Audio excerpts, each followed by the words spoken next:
मंडळी, आपण आज बघणार आहोत थेरी नॉलेजमध्ये की आपले स्किननुसार आता आपण स्टेप बाय स्टेप जाणार आहोत. आज तुम्हाला कन्सिलर कुठं आणि कसं यूज करायचं ते सांगणार आहे. सो सगळ्यात पहिले आपण स्किनचे पूर्ण बेस करून घेतलेला आहे, म्हणजे क्लिन्झिंग, टोनर, प्रायमर आणि मॉइश्चरायझर आणि प्रायमर ह्या स्टेप्स आपण क्लिअर केलेल्या आहेत. त्यानंतर colour corrector according to skin problem. Then second one foundation use करतोय आपण.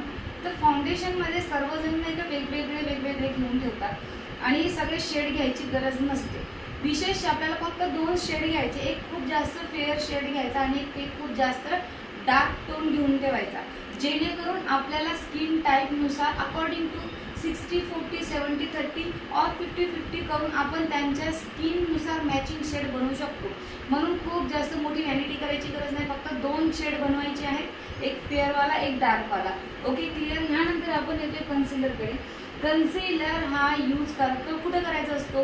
कन्सिलर आपण यूज करतो फेसला फेसला इन्हान्स करायचं असते आपल्याला. एक फोटो सेशन जेव्हा होत असते त्यावेळेस पर्टिक्युलर तो एरिया आपल्याला हायलाईट झाला पाहिजे.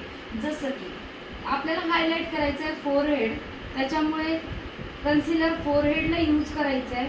देन नोजचा एक स्ट्रेट लाईन, नोजची जी स्ट्रेट लाईन आहे त्याला आपल्याला दुरूनही नाक, ज्याला म्हणतो चरचर नाक दिसलं पाहिजे किंवा एकदम सरळ नाक दिसलं पाहिजे, त्याच्यासाठी आपण नोजवर स्ट्रेट करतोय. देन आपल्या अंडर आईजला खूप जास्त डार्क असतं, ठीक आहे. कलर करेक्टर केल्यानंतरही आपल्याला हा एरिया हायलाईट करायचा आहे, त्यामुळे अंडर आईज आपण कन्सिलर यूज करणार. देन माउथ एरिया, कारण नोजची शॅडो माउथवर जाते.